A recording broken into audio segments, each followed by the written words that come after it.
यहाँ चाहिँ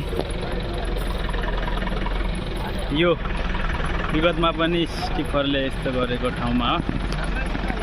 आइतबार सामान लगेर काठमाडौँतर्फ जाँदै गरेको त्यतिकै रोकेर राखेको टिफरले बिना चालक ओत नराखिकन रोकेर राखेर उकालोमा।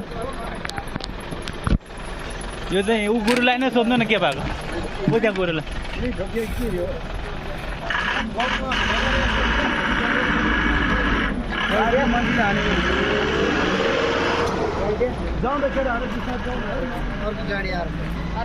ऊ यहाँ रोकेर राखेको टिफरले यताबाट जाँदै गर्दाखेरि त्यो ओत नलागिकन राखेछ क्या लोड टिफर ढाडोमा। अनि ड्राइभर बिनाको टिफर सर्र पछाडि आएर यसलाई झ्याप्पै हान्दैछ क्या। यो होइन टिफर अर्कै हो। 2704 कि कति भन्दै थियो गइसक्यो। अनि हिजै बेलुका भयो। हिजै हो ए भन्नाले सहमति भएर बनाइदिनु पर्यो होला नि त।